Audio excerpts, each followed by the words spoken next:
¿Cómo estamos, señores? Buenas noches. Ya estamos aquí. Llegando, corriendo, me vuelvo a ir, pero todo bien marchando bajo el plan de Dios. Podemos estar haciendo las cosas que son edificantes para el reino. Les comentaba que la semana pasada que hoy vamos a tener un especial de Navidad. ¿A qué se refiere el especial de Navidad? Bueno, vamos a comenzar.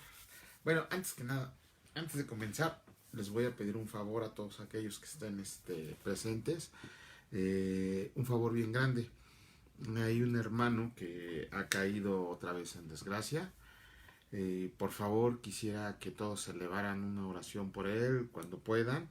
Simplemente lo vamos a reconocer con el nombre de Gregorio.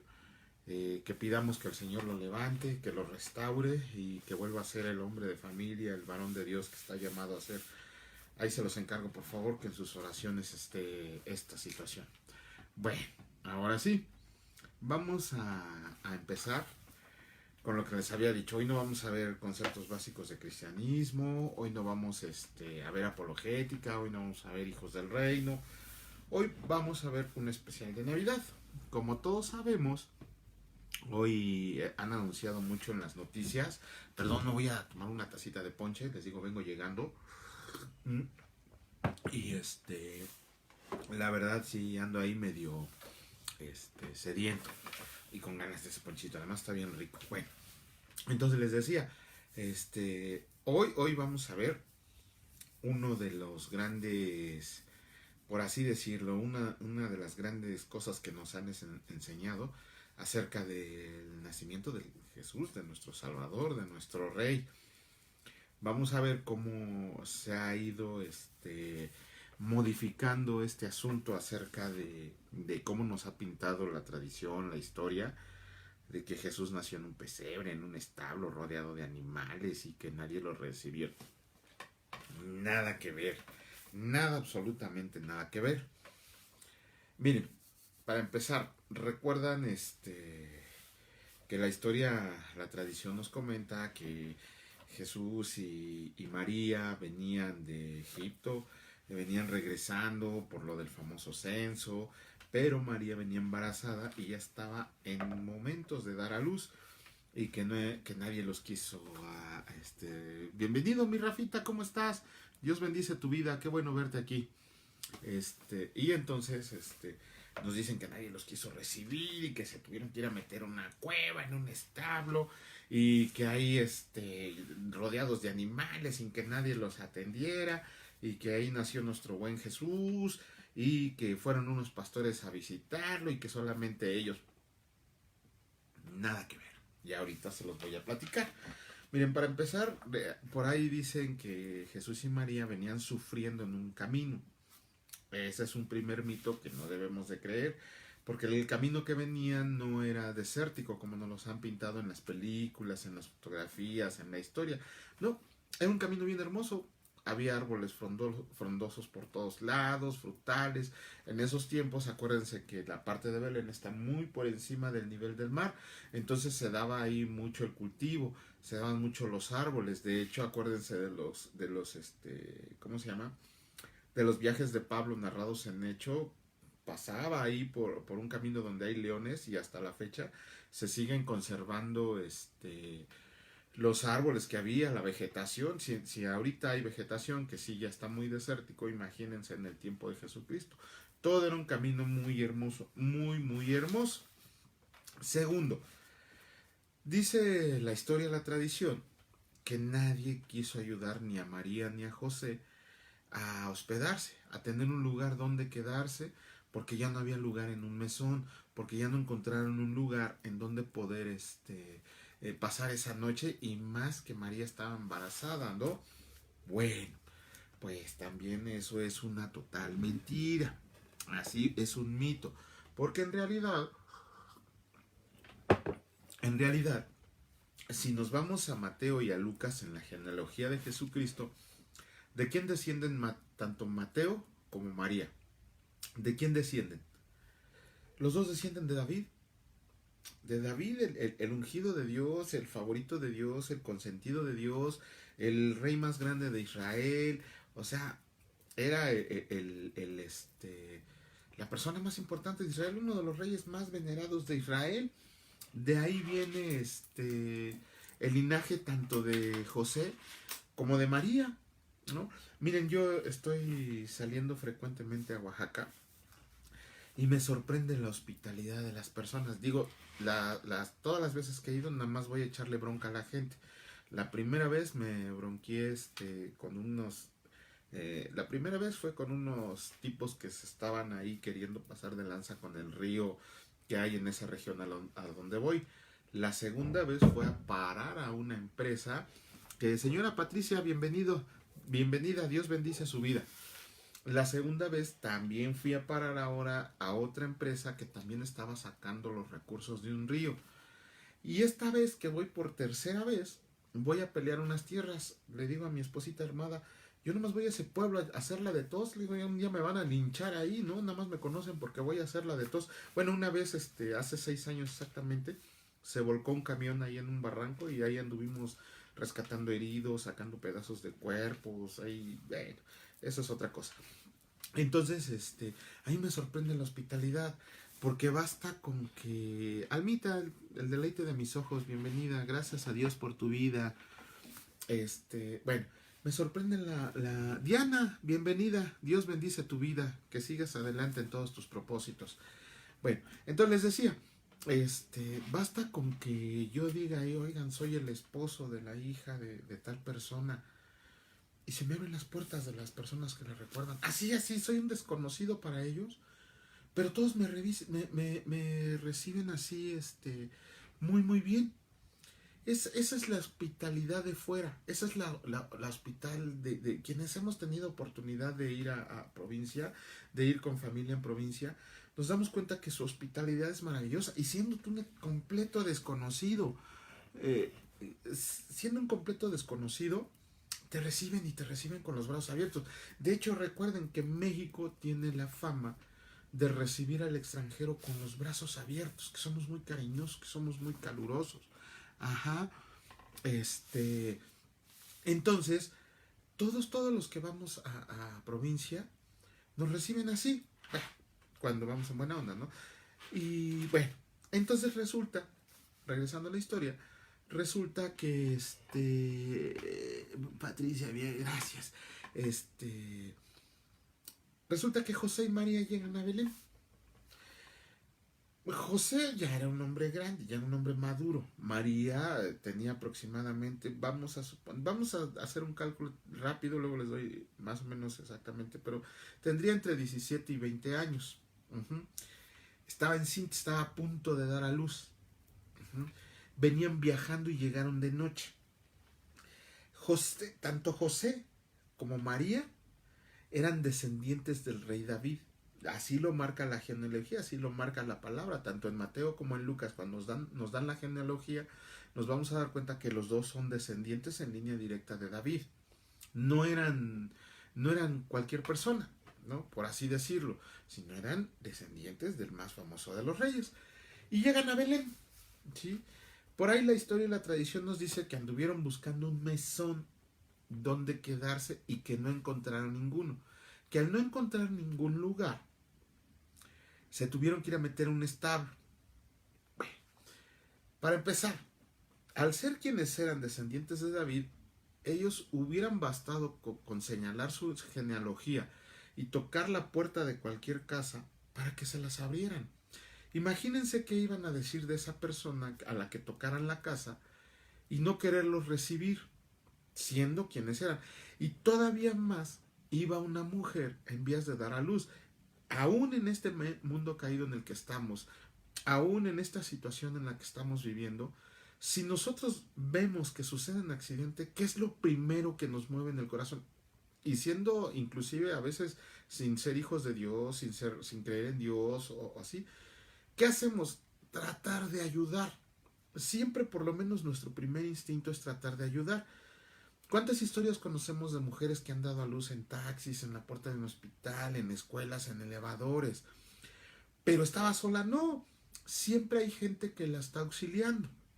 Ya llevamos 2 puntos. Primero, los dos eran descendientes de David y ella estaba a punto de dar a luz. cualquier casa que hubieran tocado se les hubiera abierto, ¿sale? Llegan a una casa. Ellos llegan a una casa. No dice la palabra qué casa es. Simplemente dice que llegaron a una casa. Les voy a explicar por qué la palabra dice que en un pesebre. Bueno, cuando yo era niño, mi papá, después de que le intentaron robar su terreno a su propia familia y recuperarlo, mi papá pagó 2 veces ese terreno. Mi super padre trabajador, que si yo fuera la mitad de trabajador que lo fue mi papá, pues ya tendría yo un castillo, ¿no? Bueno, pero entonces mi papá volvió a ganar ese terreno. Y para que ya no se lo volvieran a quitar, levantó un cuartito así chiquito, de tabique de adobe todavía y láminas de cartón. Ese era el cuartito. Yo sí lo recuerdo. Había 2 hermanos mayores y una hermana menor. Mis otras 2 hermanas todavía no nacían. Pero un cuartito muy, muy pequeño. No había camas. La puerta así, mi papá así puso un enrejado de palos. Y el cuartito como que estaba en el centro del terreno.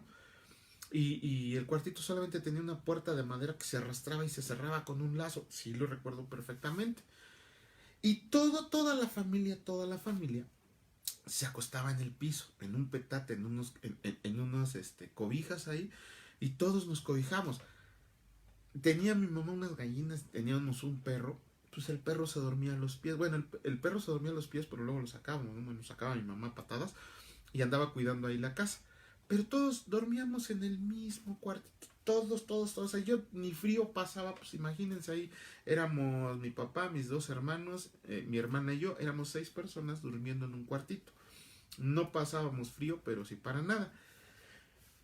En provincia, otra vez les vuelvo a repetir, quienes han tenido oportunidad de viajar, se van a dar cuenta que muchas veces, bueno, sobre todo antes, ahora como que ya los hijos o los que se salieron a trabajar de su rancho han avanzado mucho. Pero antes yo me acuerdo cuando iba a ver a mis tíos allá por la Sierra de Hidalgo, también todos vivían en un solo cuartito hecho de adobe, hecho de palitos y lo que sea. Tenían un cuartito donde dormían todos y por allá tenían la cocina. Que la cocina era un fogón. Entonces, ahí en ese cuartito pues todos nos quedábamos. En provincia todavía existen algunos cuartitos. Pues, ¿qué creen? En los tiempos en los que nació Jesús, los cuartitos, sobre todo los de la gente, pues no pobre, de clase media, era un solo cuarto. Así de... No puedo acomodarme. Era un solo cuarto, era una sola pieza. Pero tenía una particularidad. En esos tiempos, ese cuartito, o construían un pequeño cuartito arriba, que era la habitación de los profetas, o anexaban una como sala de huéspedes. ¿Para qué? Si nos vamos a la historia de Elías, Elías y Eliseo, se van a dar cuenta que por ahí hubo una mujer que cada año que pasaba Eliseo, no tenía dónde quedarse y mandó en su casa hacer un cuarto en la parte superior de su casa. ¿Para qué? Para que cada vez que pasara el profeta, ahí se pudiera quedar. Esa tradición se siguió conservando en Belén, en Jerusalén, en Israel, por mucho tiempo. La casa era de un solo cuarto, pero ya fuera arriba o fuera a un lado, le anexaban una habitación. Podría ser una como casi un cuartito de huéspedes, o podía ser una habitación de profeta. La gran mayoría, bueno, si no es que todas las casas, hay registro todavía por ahí, historiadores, arqueólogos, cronistas, que narran que todavía hay muchas casas de ese tipo en Israel, ya antiguas. Bueno, pues resulta que el buen José, la bendita María, tocaron en una de esas casas. Se les abrió. Y cuando dice la palabra que ahí nació en un pesebre, bueno, vuelvo a la casita de un solo cuarto. En una habitación así, alta, con el piso así, pero hay una particularidad, que en el piso de abajo, había de 2 a 3 escalones. Y se formaba un hueco de esta manera, aquí en esta parte de aquí. ¿Por qué? Porque en esta parte metían a los animales. La gente que tenía un borreguito, una vaquita, un burrito, los metía aquí. ¿Con qué sentido? Había dos sentidos. Para aprovechar el calor que genera el animal, pero el principal era para que no se lo robaran. Porque esos animalitos eran todo el patrimonio de esas personas. Entonces, para evitar que se los robaran, los animales dormían aquí. Aquí en esta parte estaba como que la estancia familiar, la cama, el fogón, la cocinita, todo esto donde se sentaban. También recuerden que en ese tiempo no había sillas, por eso luego les explico por qué Jesucristo fue el inventor de las selfies, ¿no? Pero en esta parte de aquí estaba la camita, el petate, estaban los cojines, estaba el fogón donde cocinaban y todo esto. Y aquí abajo, en esta parte de aquí abajo, donde les digo que había unos escalones en este hueco, ahora que les empiece a mandar, ahora ya vamos a tener vacaciones, ahora que les empiece a mandar todas estas clases en escrito, les voy a mandar la lámina de cómo se ve el huequito aquí. Aquí en este huequito, ahí dormían los animales. Ahora, ok, ahí están los animales. ¿Qué pasa, señora Patricia? Gracias. Ok. Ahí están los animales. ¿A qué se le llama pesebre? Bueno, vamos a suponer que este es el piso. Vamos a suponer que este es el piso de la casa. Vamos a verlo desde arriba, de esta manera. Así está el piso. Pongan bien atención para que no se pierdan. Este es el piso. Ajá. Vamos a verlo desde arriba. Entonces lo volteamos así. Este sigue siendo el piso.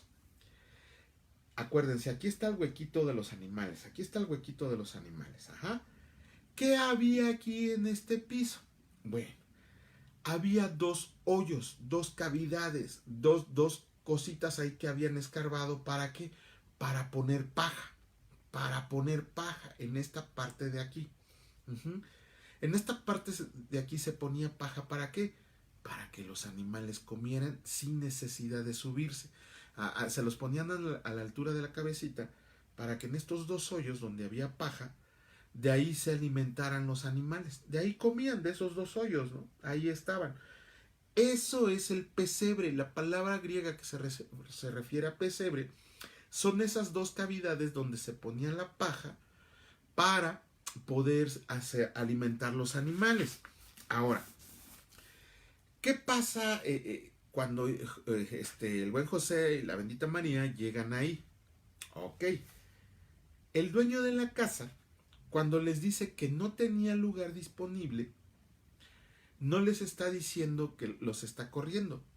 Les está diciendo que tanto la habitación de huéspedes como la habitación del profeta ya estaban ocupados. Recuerden que era, ¿cómo se llama? Que ya se iba a hacer por ahí un censo, que ya los estaban convocando a que se reunieran para que todos dieran razón de quiénes eran, cuántos eran, entonces, que el verdadero trasfondo era que querían matar a Jesús. Ajá. Entonces, todas las habitaciones estaban ocupadas, tanto la habitación de huéspedes como la habitación del profeta. Estaban ocupadas, pero el dueño de esa casa pues no se quiso ver mala onda, y mucho menos que María estaba embarazada a punto de dar a luz. ¿Qué les dice? Quédense aquí en la estancia familiar. Perdón. Ahí les dijo, quédense en la estancia familiar. Obviamente accedieron ellos y se quedaron ahí en la estancia familiar. ¿Qué pasa entonces? Dice la palabra que Jesús nació envuelto en pañales y nació en un pesebre. En Palestina todavía la fecha, y yo creo, a mí me envolvieron en trapos, tuve la fortuna que me envolvieran en trapos y en cobijas, ¿no? A mis hermanas también, ¿no? Bueno, a mí me envolvieron en periódico y a mis hermanas en cobijas, porque son las consentidas. Pero en Palestina todavía se tiene la costumbre, dice la palabra, envolvieron al niño en pañales. Las señoras grandes se han de acordar que antes no había pañales de desechar. Bueno, sí había, pero no estaban al alcance pues, de gente de escasos recursos. ¿Qué hacían las mamás? Unos pañales como de franela blanca, y cada vez que se ensuciaban, perdón, y cada vez que se ensuciaban, los lavaban y los volvían a utilizar. las mamás, pues, cuando estaban embarazadas, se daban cuenta de que iban a tener que tener listos sus pañales porque el chamaco se hacía popó como loco. A mí me envolvieron en papel de baño, dice Rafael. Ah, no lo creo, Rafael, ahí está tu mamá. Te va a dar tus trancazos por andar de mentiroso, ¿no? Bueno, bueno, que sí, a lo mejor te envolvieron en papel de baño y se te quedaron grabadas por ahí unas letras que traes en todo el cuerpo, ¿no? Bueno, luego lo platicamos. Entonces, este, pues las mamás bien precavidas se ponían a coser un montón de pañales, un montón de pañales, yo quién sabe cuántos pañales hubiera utilizado, pero ahí estaban, y los lavaban, y los lavaban, y los volvían a utilizar. ¿Qué pasa con María? Pues obviamente estaba preparada para el nacimiento de Jesús, para el nacimiento, mentiroso, pégale señora, estaba preparado para el nacimiento de Jesús, y ¿qué había hecho? Pues preparar pañales. ¿Con qué lo iban a envolver? Pues lo envolvieron con pañales, lo envolvieron con pañales. Uh-huh. ¿Para qué? Pues para que no pasara frío. Y no pañales sucios, obviamente pañales bien limpiecitos. Lo envolvieron en pañales y ¿dónde lo acostaron? Si ya la estancia familiar estaba ocupada, si ya la habitación de huéspedes estaba ocupada, si ya la habitación del profeta estaba ocupada, ¿dónde era la parte más cómoda y con más calorcito para poder acostar a Jesús? Pues en el pesebre, en el que, en donde había paja. La paja es muy calientita. Digo, ojalá ustedes, chamacos, se den una vuelta por provincia para que vean cómo la paja es muy calientita. Es muy calientita y ahí metieron a Jesús envuelto en pañales, pero no en una cueva y no en un establo. Ahorita les voy a explicar por qué dice lo del establo. No, a él lo metieron en el hoyo que les digo que cavaban en el piso de la estancia familiar para que se alimentaran los animalitos. Ahí, donde estaba esa paja donde se alimentaban los animalitos, ahí acostaron a Jesús envuelto en pañales. ¿Por qué decimos que nació en un establo? Ok, ahí hay una mala traducción. Ah, bueno, miren, ¿cómo podría, esto es muy importante, cómo podríamos demostrar exactamente lo que les estoy diciendo acerca de cómo eran las casas? Si nos vamos allá a... ¿Dónde era? Jueces. En Jueces... ahora no está Víctor, no veo a Víctor, que es el que siempre me echa la mano con las citas bíblicas, ¿no? Jueces 11, por ahí debe de estar en Jueces 11. Jueces 11 está la historia de Jefté. Uh-huh. ¿Se acuerdan quién era Jefté? No, fue un caudillo al que le prometieron gobernar Israel con tal de que los librara de los enemigos. Ajá. ¿Qué pasa con Jefté? ¿Qué le dice a Dios? Le dice, Señor, si tú me das la victoria, al primero que salga de mi casa, te lo voy a ofrecer en holocausto. Uh-huh. ¿Sí se acuerdan? Bueno, si no hay, lo leen en Jueces 11. Los versículos exactos, no me acuerdo dónde están. Hija mía, qué bueno que estás aquí. Gracias, hijita chula, preciosa. Mi hijita chula, Itziar. Bueno, entonces, les digo, en la historia de Jefté le promete al Señor que si le da la victoria, lo primero que salga de su casa, lo va a ofrecer en holocausto para el Señor. ¿Ustedes creen que Jefté tenía ganas? Bueno, la palabra dice que Jefté lo único que tenía era una hija. Él sabía que tenía una hija y la amaba mucho porque se ve cómo se lamenta. Si leen la lectura de Jueces que les digo, Jueces 11, se van a dar cuenta cómo se lamenta. Por eso a veces también no hay que prometerle cosas al Señor así al calor del momento, ¿no? Hay que pensar bien qué le prometemos porque luego ya no queremos cumplir. Pero bueno, entonces Jefté le promete, lo primero que salga de mi casa, te lo voy a ofrecer en el holocausto. ¿Ustedes creen que Jefté iba a ofrecer el sacrificio a su hija? Por supuesto que no. Al decirles que en la habitación de en esos tiempos estaba la estancia familiar, estaba el pesebre donde dormían los animales, siempre, por ejemplo, les digo, tenemos 2 perritos nosotros y los 2 duermen dentro de la casa, ¿no? Pero lo primero que hacemos en las mañanas, bueno, lo primero que yo hago en las mañanas a veces es abrirle la puerta a la perrita pues, para que salga a hacer sus necesidades. Uh-huh. Y el otro cochinito perro dice, también le abrimos la puerta y ya se va a hacer sus necesidades. Ahí tenemos que andar lavando el patio para que él salga. Entonces, ¿qué pasa con Jefté? Obviamente Jefté pensaba que lo primero que iba a salir era uno de sus animales, no su hija. Grande su sorpresa cuando la primera que sale bailando es su hija, ¿no? Cómo se lamenta terriblemente Jefté de, nah, yo no quería que salieras, ahora, ¿qué voy a hacer? Ni modo de echarme para atrás. Pero esa es otra historia. Pero ahí se demuestra cómo Jefté esperaba que, no, que lo que saliera no fuera su hija, sino que fuera uno de los animalitos que vivían dentro de su casa. Pero, regresando entonces,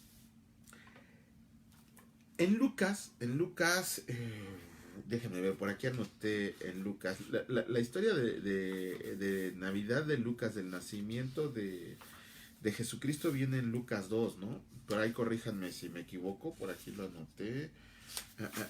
Déjenme buscarle, ¿dónde está lo de Lucas? Lucas. Bueno, ahí si me ayudan, por favor, es Lucas 2, deben de ser los primeros versículos. Pero, también en el mismo Lucas, por ahí hay una, déjenme encontrarlo aquí en mis apuntes, déjenme encontrarlo. Aquí debe estar. Por aquí debe estar. En Lucas. Aquí está. En Lucas 2:7, la palabra mesón en el griego se traduce como catalima. Así, escúchenlo bien, como catalima. Pero en el mismo Lucas, por aquí lo tengo, perdón, es que les digo que vengo llegando. Un Catalima. ¿Dónde está lo que escribí de mesón? No lo encuentro. También en Lucas, ¿se acuerdan de la parábola del buen samaritano? Sí, la recuerdan. Lucas 2, gracias Rafa. ¿Se acuerdan de la palabra del buen samaritano? Sí, se acuerdan que pasó un fariseo, que pasaron hay unas personas y que nadie quiso recoger al hombre herido, y que pasó un samaritano que se lo llevó, y dice la palabra, que se lo llevó a una posada, a un mesón. Esa palabra que a la que se refiere Lucas, a una casa de huéspedes, por así decirlo, a un hotel de esos tiempos, se refiere a ella en griego como pandasheion. Así se escribe, así se lee. Pandasheion, casa de huéspedes, hotelito, mesón. Sin embargo, la traducción que usa Lucas para referirse a la historia de Jesús en griego es katalima, que literalmente significa habitación de huéspedes. Entonces Jesús, José y María ni siquiera se fueron a buscar un mesón, no se fueron a buscar un hotel de paso, no se fueron a buscar un establo, no, fueron directamente a una casa y les dijeron que el catalima ya estaba ocupado, la habitación de huéspedes.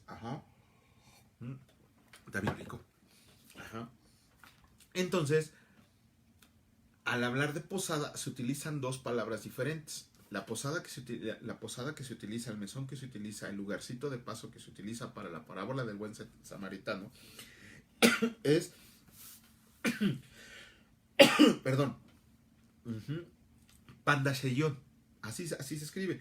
Y la que usa Lucas para referirse a mesón en la historia de la Navidad es catalima. Son dos palabras muy diferentes porque son dos lugares muy diferentes. Aquí es la tradición la que se ha encargado de decir que el mesón es lo mismo que una posada, pero no es así.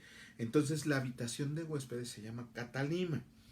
Eso, bueno, ahora que les mande los escritos les voy a mandar toda la bibliografía para que ustedes en algún momento de su vida lo puedan ver. ¿Qué pasa entonces ahora con los pastores? Miren, ahorita está muy de moda. Es que si se salen en la noche, que se va a ver la conjunción de Saturno con Júpiter, y que esa es la estrella de Belén, y que fue la estrella que guió a los tres sabios, no magos, a los tres sabios, a visitar al niño Jesús. Bueno, para empezar, pues no estamos en 24, ¿no? Entonces, como que se equivocó 2 días la estrella. Y segundo, si de veras ustedes son seguidores de Cristo, ya sabrán que Jesucristo no nació en diciembre, pero no le vamos a quitar la alegría a todas las demás personas. Es más, miren, celebramos el nacimiento de Jesucristo entre el 24 y el 25. Nosotros como cristianos, no está mal que lo celebremos, pero en realidad nosotros debemos de celebrar a Cristo diariamente, ¿sí? ¿Por qué? Luego por ahí les podemos mostrar cuándo fue la fecha de nacimiento de Cristo, pero no fue en diciembre. Pero no tiene nada de malo. ¿Por qué? Porque nosotros diariamente debemos de celebrar a Cristo. No necesitamos un día especial para poderlo celebrar, sino que nosotros diariamente, con nuestro testimonio, con nuestra vida, con nuestras actitudes y con nuestra manera de ser, debemos de glorificar y darle gloria a nuestro Señor y Salvador. Debemos de enseñarle a los demás que Jesucristo no necesita un día para poderlo glorificar, sino que Él se glorifica diariamente, día con día. ¿Qué pasa entonces con los pastores? Los pastores en los tiempos en que nació Jesús era así como la clase más baja, así como que los apestados, ¿no? Así, después de ellos creo que estaban los leprosos, pero eran así como que, de hecho, en la historia de Josué, ¿se acuerdan de la historia de Josué? Cuando Josué le dice a Faraón que iba a llegar su familia, recuerden que les dijo, no les digan que son pastores, porque aquí los pastores así son como que la suciedad de la sociedad, ¿no? Pues seguía esa tradición, los pastores eran así como que lo más bajito, ¿no? Sin embargo, eran las únicas personas que ya andaban afuera. Eso nos da una idea que también no fue a las 12 de la noche, sino que ya fue entradita las primeras horas, ¿sí? De que estaban haciendo Jesús. ¿Por qué? Porque los pastores ya estaban sacando sus rebaños. O podría ser pastores que estaban cuidando sus rebaños.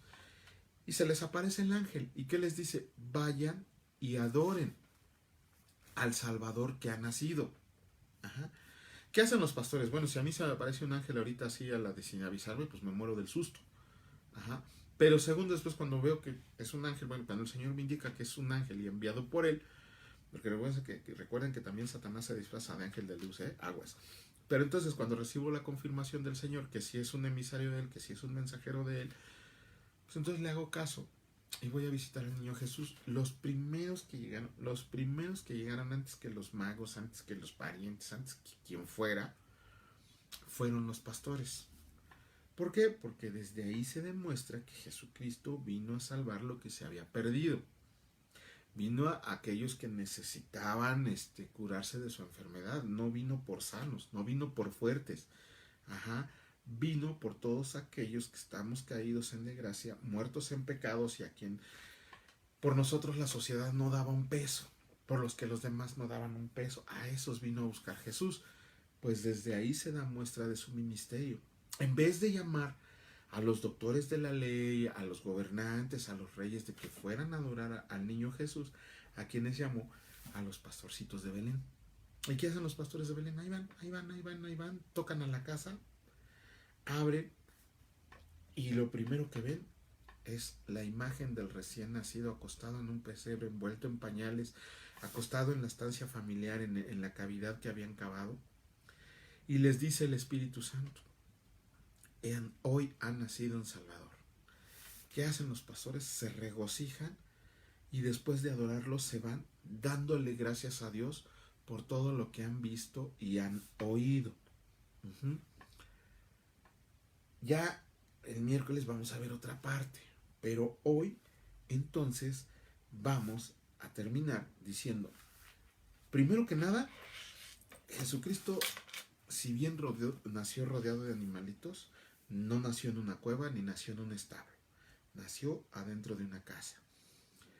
Jesucristo no fue envuelto en pañales porque no hubiera otra cosa que ponerle, sino porque su precavida Madre María ya había tejido esos pañales, tejido esas cobijitas para poder darle calor a nuestro Señor y Salvador. Segundo, cuando la palabra dice que cuando la palabra dice que nació en un pesebre, no se refiere a un establo lleno de ovejas, vacas, todo lo que hubiera en ese tiempo. Se refiere a las dos cavidades que se hacían en la estancia familiar para que los animales que dormían adentro pudieran comer la paja que ahí les ponían. Y cuarto, Jesús no Dios en ese momento no quiso llamar a los maestros de la ley, no quiso llamar al sumo sacerdote, no quiso llamar al rey, que ya veremos lo que quería hacer el rey en esos tiempos, ¿no? Asesinar a Jesús, sino que mandó a llamar a todos aquellos que ya no tenían esperanza, a todos aquellos que ya no tenían fe, a todos aquellos que no creían en Dios por las condiciones en las que vivían. Y es ahí donde nosotros nos debemos de ubicar. ¿Por qué? Porque cuando Dios nos mandó a adorar a Jesús, ¿cómo estábamos nosotros? Estábamos muertos en pecado. Nadie daba nada por nosotros. Nunca nos fue a visitar un guía religioso. Al contrario, se alejaban de nosotros. La persona que nos llevó a Jesucristo no fue porque le cayéramos muy bien, no fue porque quería ser el evangelista del mundo. Fue porque obedeció una orden de Dios. Ajá. Ubiquémonos en los pastores. No éramos nada en ese momento cuando Jesús nos llamó a que fuéramos a adorarlo. Cuando nosotros le aceptamos de manera voluntaria adorarlo y glorificarlo, aún en la situación en la que nos encontremos, damos honra y gloria a Dios por las cosas que estamos viendo y que estamos escuchando. Porque esto no es para todos. Si bien tenemos la obligación de llevarlo a todos, hay muchos que van a decir que no. Y el Señor Jesús, cada día de nuestra vida, nos muestra y nos hace oír cosas que nunca habíamos oído y hemos visto cosas que jamás habíamos visto. Y si es así en este mundo terrenal, imagínense cómo va a ser en nuestra vida celestial cuando le estemos dando gloria y honra al Padre de todo, al Rey de Reyes, cuando estemos frente a Jesucristo en persona. ¿Sí? Entonces, quítense la idea de... Y después vamos a ver que la infancia de Jesús no fue así pobrecita como nos las han pintado, ¿no? Porque ¿qué le llevaron los reyes? Le llevaron oro, incienso y mirra. Lo más valioso que había en ese momento. Pero eso es tema después. Entonces, no nació en condiciones paupérrimas, no nació miserablemente, nació en un hogar, nació en una casa, nació dentro de un ambiente cálido, nació rodeado de animalitos y nació rodeado de pastores, pero pastores que fueron llamados por el ángel y animalitos que ya estaban ahí adentro, ¿sí? Entonces, ya no tenemos que tener dudas acerca de que nuestro Señor y Salvador nació de forma hermosa, nació de forma gloriosa, nació para redimirnos, para salvarnos y para que nosotros lo adoremos. ¿Sale? Bueno, si tienen dudas, señores, por favor, hasta el día de hoy, ni una pregunta, ni una duda. Me caen ustedes re bien, porque yo cuando estudié el instituto me aborrecían los maestros porque los bombardeaba con preguntas que a veces hasta pensaba que los estaba yo provocando, ¿no? Cuando mi padre espiritual me empezó a enseñar los caminos de la palabra, lo ponía a sudar por las preguntas que le hacía. Saludos donde esté, señor Adolfo, y si ve estos videos, que Dios bendiga su vida porque por medio, usted fue la herramienta de Dios para que yo estuviera en estos momentos, en este lugar. Pues, no me queda más que despedirme, esperarlos al próximo miércoles. Por favor, en oración, Padre, gracias, Señor, gracias por el trabajo que me das, Señor, por las fuerzas que me das para salir adelante. Gracias por traerme y llevarme con bien a los lugares donde voy. Gracias por la vida de cada uno de estos hermanos, Señor, de estos hermanos en Cristo, de estos varones, de estas varonas que quieren saber de ti, que quieren conocer de ti, que no se conforman solamente con estar sentados esperando que te las reveles, sino que ellos buscan los medios para que puedan aprender cada día más de ti. Gracias, Señor, porque les das trabajo, porque les das salud, porque aún en cualquier situación, todos nosotros te glorificamos y te bendecimos y te obedecemos, Señor. Queremos hacer tu voluntad cada uno de nosotros. Yo te pido hoy también, Señor, personalmente, que bendigas su vida, que bendigas el fruto de sus manos, que bendigas su trabajo, que te glorifiquen en el trabajo, Señor, que sea un trabajo estable, que esta situación por la que estamos pasando y que de la cual nosotros tenemos la culpa, tú no tienes nada que ver, que esta situación tú los cuides y los protejas, que resplandezca tu luz sobre de ellos, Señor, y los tengas guardados, los tengas sanos, los tengas contentos, los tengas con provisión diaria, Señor, a todos nosotros, que nos des lo necesario para vivir, que no nos des más de lo que necesitemos, porque nos vamos a olvidar de ti, pero tampoco que no nos des más de lo que necesitemos para no glorificarnos y que no nos des menos de lo que necesitemos para renegar de ti, Señor, sino que tú nos des lo justo día a día y que siempre, siempre, siempre tú estés, Señor, en nuestros corazones y en nuestra vida.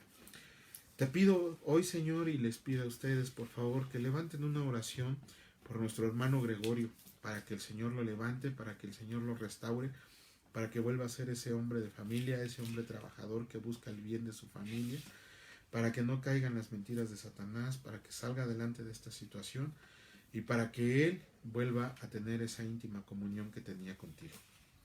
Te damos gracias, te alabamos y te bendecimos en el nombre de Cristo Jesús. Amén. Muchas gracias, señores, por estar aquí pendientes de todo esto. Si Dios lo permite, nos vemos el próximo miércoles y ahí platicamos de lo que sigue. Pero por este momento, cuídense mucho, señores, que el Señor esté presente en su vida. Bendiciones.